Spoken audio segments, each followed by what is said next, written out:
Professional Dance Corporation. And now, ladies and gentlemen, it's time to meet the players. Would you please welcome the Masters champion, the winner of 3 PDC titles, Hollywood Dobey!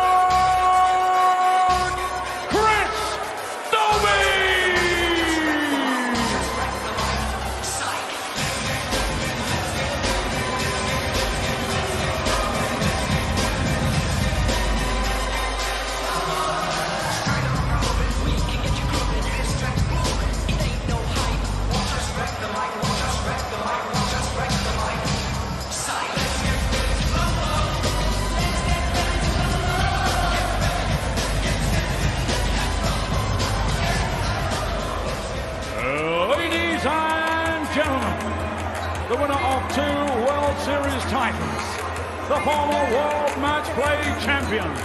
Ladies and gentlemen, he's a 2-time back-to-back World Youth Champion, time to meet the Dreammaker, Dimitri and Bergh!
I know he enjoys dancing every night. I feel like he really enjoyed that.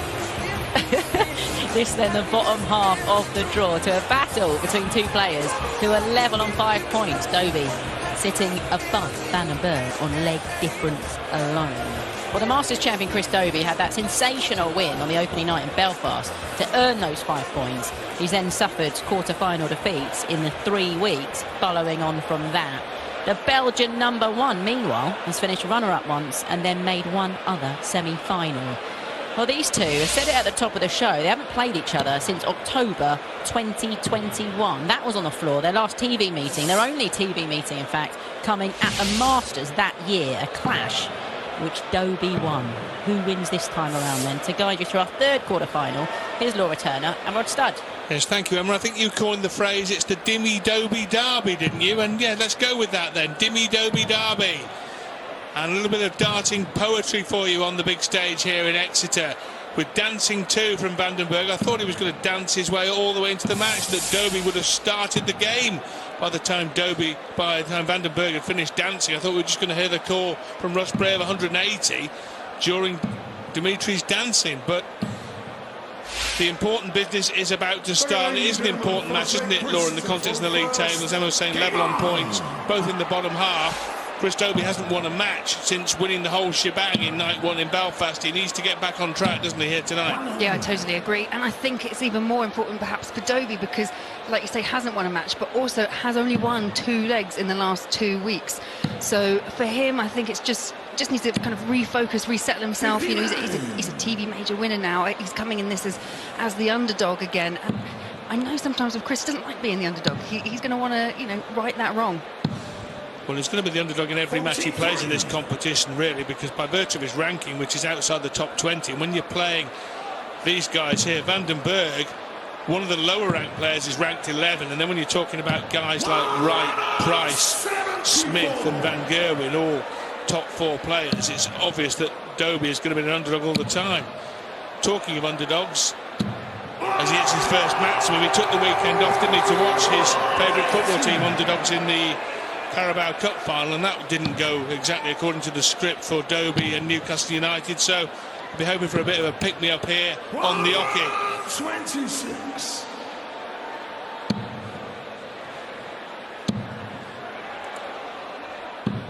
Well, that's two very good turns from Chris Dobey to leave after a dozen darts, 40. There's still a squeak here for Bergh, but it's a long shot here.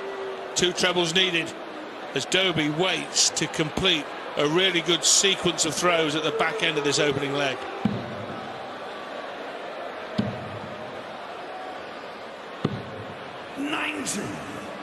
Which you require, 40. So for the opening leg, over to double 10. Gets double 10. Comfortable 14 dart opener there for Chris Dobey. Yeah, very good holder throw that to open up. We mentioned Dobey's win in Belfast on night 1. Bergh has been a little bit more consistent, hasn't enjoyed a nightly win, but did get to the final in Glasgow, lost to Smith. Semi-final in the first week, lost to Van Gerwen. So he's just been a little bit more consistent, I think, than Dobey. He's averaging more than Dobey for the tournament too. 97 playing 96. Yeah, and we were in comms, weren't we, last week in Dublin when he played Gerwin Price. Absolutely phenomenal game between the pair of them. 43.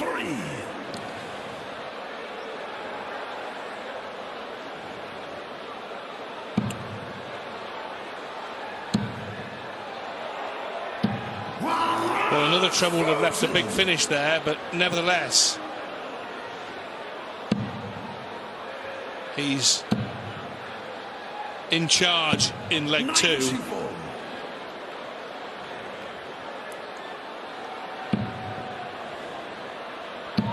Yeah, making the most of the lead.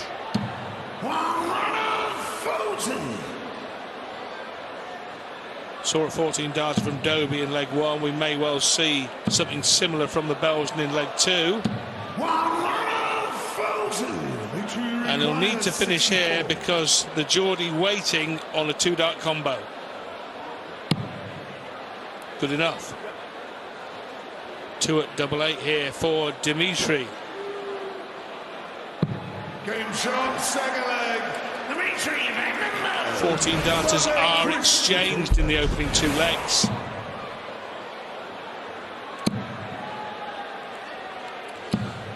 Now we know the first semi-final will be between Van Gerwen and Aspinall, and the second semi-final will be the winner of this tie versus the winner of Clayton and Wright. And I can reveal that Peter Wright has gone rather wacky with his attire tonight, Laura, hasn't he? Even for Peter Wright, yeah. He was strutting around in a pair of strides that were covered in ducks, and it raised a few eyebrows, and he pointed out it was due to the fact he was going to break his duck tonight as he looks for his first win in the Premier League in 2023 at what will be his 5th attempt. He's lost his first 4 matches. Yeah, and I've also heard that the yellow top that he's wearing tonight is in homage to Chizzy winning at the weekend as well. So every talisman going. Yes. Well, no matter what he does, he will not end the night in the leader's yellow jersey, will he?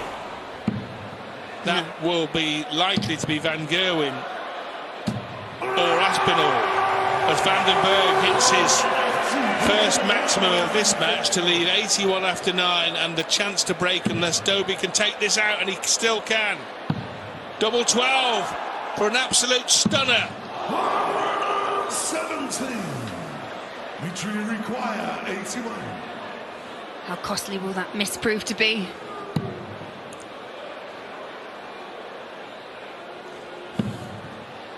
Needs the ball.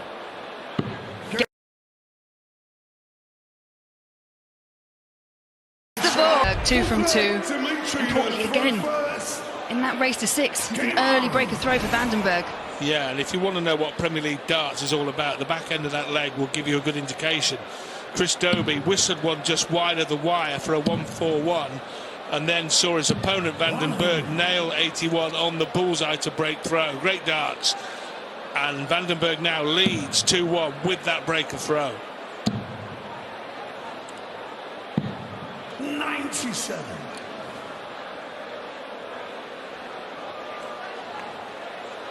You can see that now in the 4th leg, Bergh averaging just over 115, Dobey just under a 110.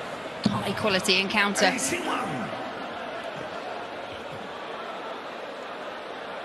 witnessed a really strange match, didn't we, to open the evening, Laura, when Van Gerwen and Price, the big two, averaged low 90s and mid 80s respectively, and it was mystifying really. Van Gerwen won 6-3 and that's all that matters in the end, but here we're now seeing two mid-table Aerosmiths really turning it on. Proof positive that any of these Elite 8 players can play at this remarkable level. And also coming into it, they know that they need to get points on the board. This could be an opportunity. Like we say, it's that kind of the top end of the bottom, if that makes any sense. This is a big match for both of them, as we have implied before. 99. Pressure required 124. Treble 18 leaves the bullseye, which Van den Bergh hit in the last leg, and Dobey can't follow suit. And I wonder if Van den Bergh will get another shot at the bull at the back end of this three-figure combination outshot. No, he will not. 58. Another potential 14 darter and a break straight back. Needs double 8. Pins double 8. Cristo, fifth leg, Chris to throw first. Game on.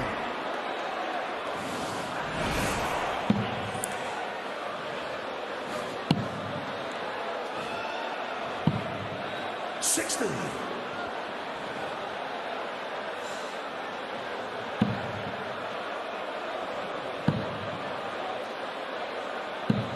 $57.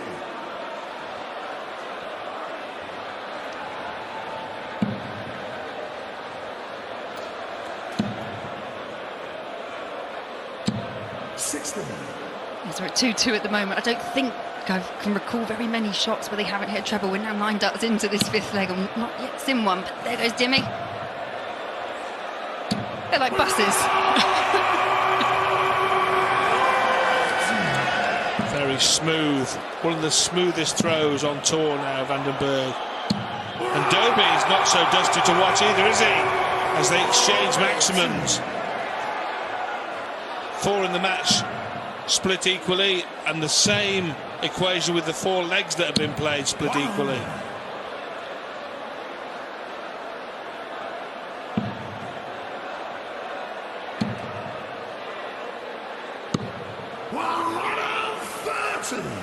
Well, you talk about 14 darters. There's another one on here for Dobey.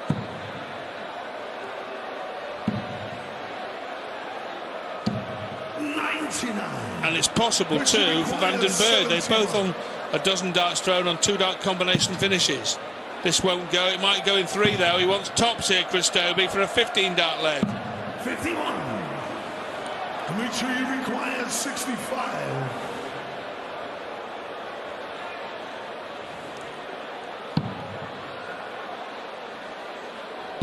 Game shown, the fifth leg. Yeah, you called it there, Rod. Another 14 dart leg. This time it goes the way of Van den Bergh. Dimitri to throw first.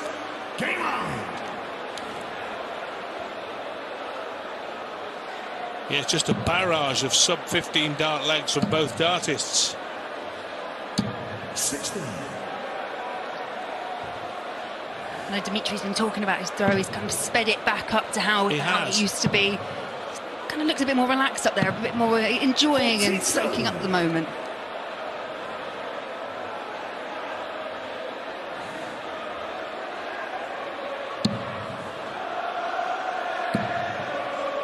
Yes, there was a period of his career, wasn't it, when it was all about controlling his breathing and the meditation and the keeping himself under control. But now he just wants to let the emotions flow and enjoy his darts. I think a lot of that came during lockdown. That's when I first noticed it, was he went on, won the match play, and I think he could do that, but now he's back in front of a crowd, he just wants to kind of crack on, and crack on he does there. 3rd maximum for Van den Bergh, 5th of the match overall. 78. Dimitri required 161. And in with a chance now, Dimitri Van den Bergh, of putting some clear daylight between himself and his opponent, a 2-leg buffer. 64.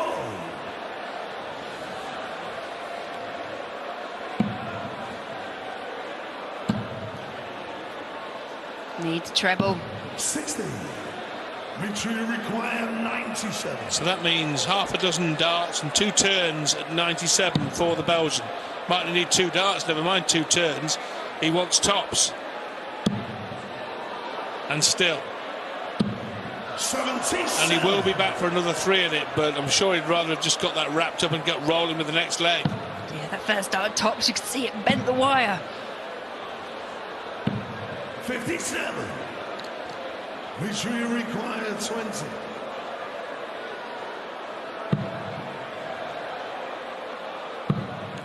Well, now it's getting tricky. But he nails it nonetheless, and Dimitri van den Bergh leads Chris Dobey 4 legs to 2 in a race to 6.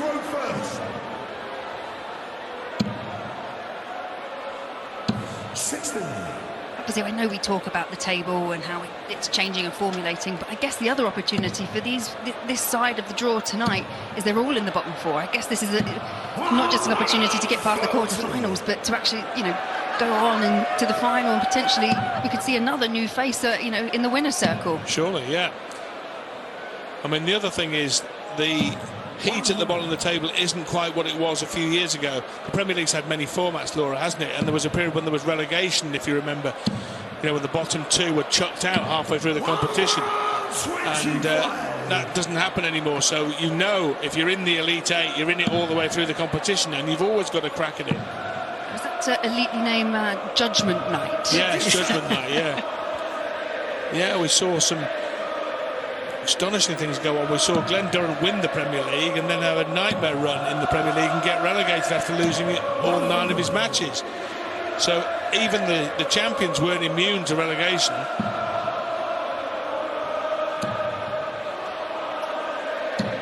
Brilliant darts from Chris Dobey to reignite his chances here, leaving 104 with Van den Bergh looking at 136.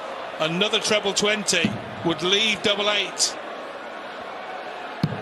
88. Well, that's a little bit sloppy in the end. Missed the big number at the end of it. And now Van den Bergh will come back and get 2 at a double when he'll feel he probably should have had 3, but he will get his preferred double, which will be double 16. So 2 at double 16, it could have been 3 at tops.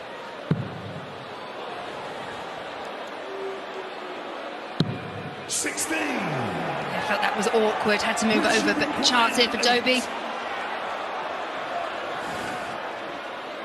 Needs double 4. Gets double 4. Back within 1 leg. Now, I've got absolutely no idea whether 3 at tops would have made a difference from 2 at double 16. He might have missed all 3 of those as well, Van den Bergh, but on the balance of probabilities, you'd rather have 3 at a double, any double, than 2 at your best double, I would have thought. And in any regard, he's missed his chance, but he still has the lead, Laura, and that's the main thing. It could have been 5-2, it's still 4-3, and he's still got the darts in this 8th leg. So he's still a firm favourite, Van den Bergh. That's the main thing. Yeah, absolutely. Dobey's going to have to find a break of throw if he's got a chance of winning.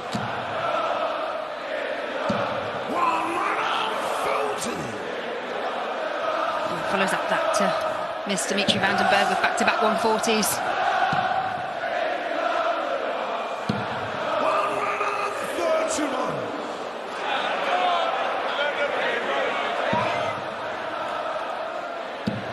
Well, we've said before many times, made it quite clear that every leg in a match-play darts match counts exactly the same, whether it's leg 1 or leg 8 or leg 11. But when you get to this stage, it just seems more important for players and observers. And we know here that if Dobey wins this leg, it's 4 each. If Van den Bergh wins it, it's 5-3, and Dobey has to win 3 on the trot. Another there to leave the chance at double, but he goes across for the tops finish, and he hits it! Well, it looked inviting, like, but Van den Bergh didn't fancy it, and he thought tops was a better idea, and who can argue with him? Kind of goes back to your chasing point that he possibly would have done a bit better if he left tops the leg before. He might have.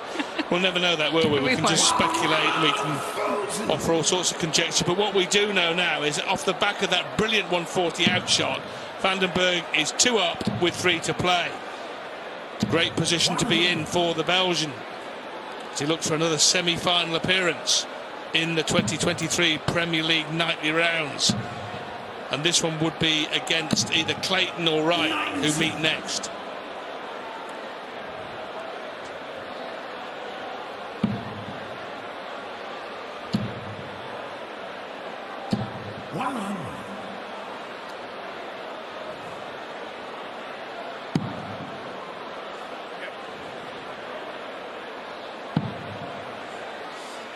So Dobey here needs to hold in leg 9, break in leg 10, and then hold in leg 11. Bergh just wants any of the 3 legs. This one will do, I think, is the way he's going about his business. Sublimely timed 180 from Bergh. And he will be back for that 1-2-1 checkout. 87. He took out 81 on the ball, Laura, didn't he, in leg 3? Will there be a bullseye finish at the end of this, I wonder, or could he get 2 trebles to leave a double? There's the first treble. That leaves double 14 off 2 trebles. Brilliant finish by Bergh.